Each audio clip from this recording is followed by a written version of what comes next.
everybody, welcome and welcome back to my YouTube channel, #moviebae. I am moviebae, and in this video I'm going to be doing a review over Joseline's Cabaret Texas episode 2.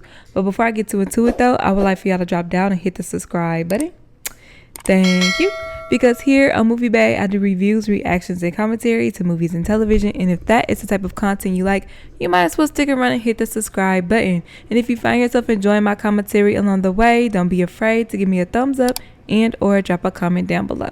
Now this episode, y'all, I'm not even gonna hold y'all. It's basically like I'm gonna just be reviewing fights. Essentially, it wasn't that much dialogue or like real issues that happened in this episode. But yeah, so let's get into it. So as y'all know, this episode picks up with Danny and Wet Wet, you know, because Danny felt the need to quote unquote body slam Wet Wet for whatever reason. She's so lame to me. And then Wet Wet and Andrea, they get another round in. Now honestly, they were going like hit for hit, you know, it was pretty evenly matched. I have a question. Like, there was a moment where Andrea actually started like winning because Wet Wet kind of got sat down, and then Drea was like bing bing bing, and then she stopped hitting to start grabbing Wet Wet's hair. Like, who does that? Like, these girls were like, don't know how to fight. Anyways, during that last round, Andrea's wig came off, right? And keep in mind, Raven actually had Andrea's wig on her head doing the Doon Cha Cha dance, but Isis was nice enough to pick the wig up off the ground. Now, while she picked it up, she did say, this wig stank. And then when Andrea came, she said, here go your wig. And then Andrea felt the need to snatch the wig from Isis. Now, we all know that snatching is very, very much so rude, because she was nice enough to pick it up and hand it to you after Raven had been dancing around in it. So if you really wanted smoke, you should have had that same energy for Raven. But instead, you wanted to come from newbie Isis. Speaking of the old heads, quote unquote, because they're not really old heads. Wet Wet is the most OG on this show right now, but it's kind of like the old head versus the newbies. The newbies are basically saying that, you know, whose spot they gonna be taking, because they know that they can dance and they about to bring it, whoop-de-whoop.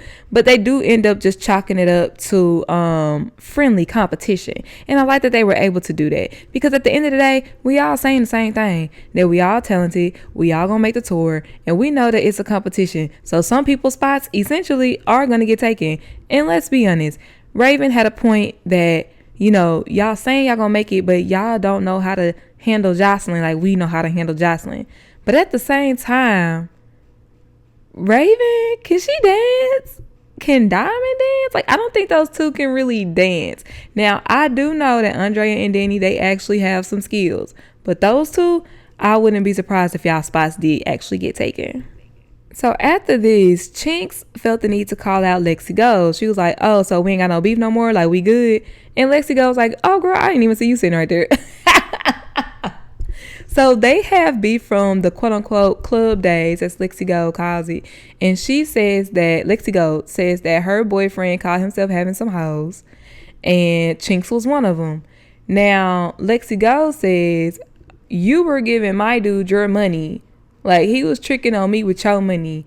And Chinx says, no, he was tricking on me with your money. Y'all should have, y'all didn't see my face, but it's like, okay, so it's giving y'all rewards, and he was using all of y'all money to trick on all of y'all. I mean, that's kind of how it goes, right? Y'all sister wives at this point. What are we really fighting about? But when I tell y'all them two big bitches, they started fighting, and it was fairly matched. Like, I do feel like Chinx kind of got like the best of Lexi, like a little bit, but it wasn't like no straight winner. You know what I'm saying? They was some two big. Joseline even said that I had to run because y'all is two big girls, and I did not want to be in between y'all. That's a lot of ass flying around. That's a big 220. Got it. I don't know how much them girls weigh, but they do look like big, especially when they hit the floor. Boom! I was like, damn. Now, the next day, the girls are on the way to the mansion, and this is when Isis calls out Drea because she noticed that Drea tied her up. So she asks Drea, like, what's up? What's the issue? You good? And then Drea is real life gaslighting, like, you're weird. I don't know why you're mad. I don't even know you. And it's like, You got amnesia? Like, do you realize snatched your wig out my hand yesterday, and when I was being nice enough to give it back, well, you said it stank, because it did stank, bitch, but I was still nice enough to give you your wig back. Like, you the one with the issue for real. So I didn't like how Andrea was gaslighting. Now, Isis did not serve up Andrea like I wanted her to. She did manage to get Andrea down on the ground round 1, but Andrea started kicking for her life. Round 2, Isis went in swinging, but Andrea put her in a headlock. So I was like, damn. Now, after they fight, now Danny wants to fight Isis. Granted, Isis did call Danny out initially, so it's only right? Isis want to wait till they get out the bus because they are fighting on a moving bus. But they end up squaring up. She is getting Danny. Isis is getting Danny. So much so where Andrea feels the need to jump in, and then Jayla jump in fighting Andrea. I like the camaraderie because we're not jumping. Now after this, Wet low-key starts playing EP, right? She kind of starts instigating and was like, well, does anybody else have any issues with anybody else? So this girl Ocean's here, and like I'm split with her because on one hand she's like, this is my moment, it's my turn to shine. Girl, calm down. Should I like let her get ready, or should I like just hit her? It's giving that you don't really want to fight, so stop trying to be somebody that you're not. But on the other hand, her reason for calling out showgirl Neek is because Neek was over talking Joseline last night, and I was definitely that girl in school, like, stop talking over the teacher, like, shut the up. And to this day, I don't like when people over talk me. Like, it's a pet peeve of mine. So it's like, I get it, but is it fight worthy? No. But Ocean say that she's standing on business for Joseline. I'm like, oh, okay, so you ass kissing so you get on for the next seasons. Got it.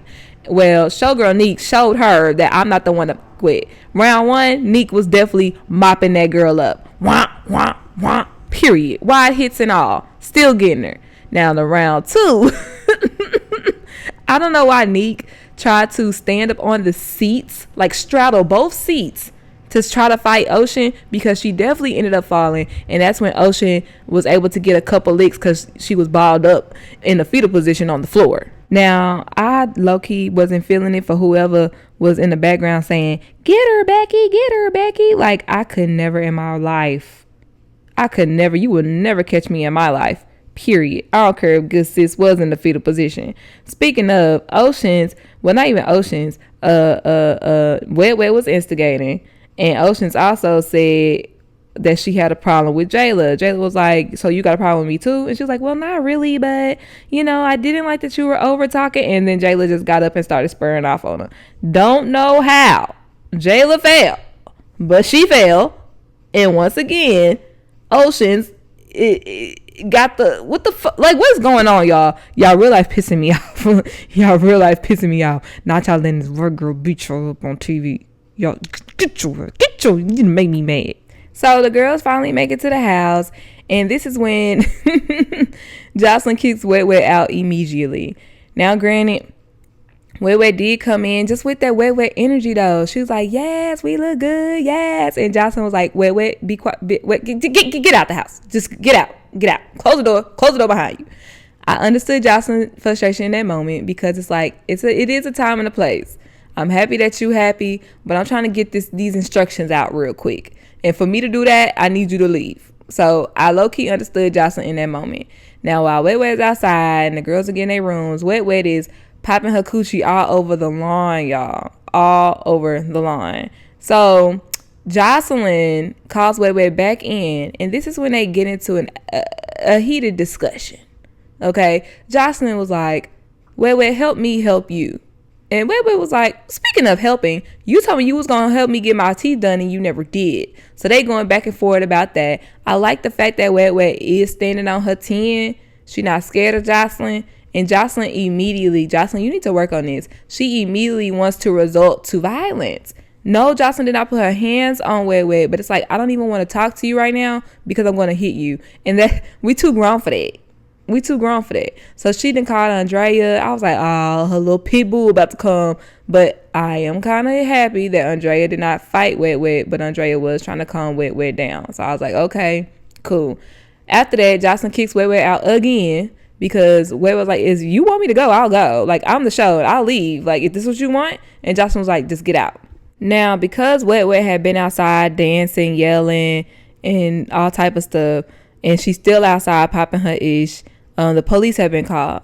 Now, while Wet Wet was popping her ish, though, she was saying, like, true information. Like, she wasn't lying. She was like, I am the show. Like, why would you turn your back on somebody who actually helped the cabaret grow? Because when you hear Joseline's Cabaret, you do think of Wet Wet. We always say this online, like, Wet Wet is like the mascot of Joseline's Cabaret. Like, it ain't Joseline's Cabaret without Wet Wet at this point. You know what I'm saying? So I understand why Wet Wet is like, why wouldn't you help build me when I have helped build you? But you look what happened with Joseline and what's the girl with the gap? I can't think of her name right now. So, you know, but this is when Wet Wet has her breakdown in the back of the police car, and she didn't get an exit interview, but I don't think she's coming back. I don't think she's coming back. That is the end of episode 2, y'all. Next week, the Titans are going to fight again. They're going to have their pool party. But they were there, and they ended up picking up 2 more girls to join the cabaret. Because online, I was like, who are these 2 girls? We haven't been introduced to no Dulce, Duce, Hennessy, whatever the hell her name is. I don't know who these girls are. They picked them up while they were at a booking. And the girls don't like that. So that is when they are going to literally be fighting for their spot. Thank y'all so much for tuning in. Be sure y'all like, comment, subscribe, and stay tuned for all the content I drop when I drop it. And I will see y'all next time. Bye.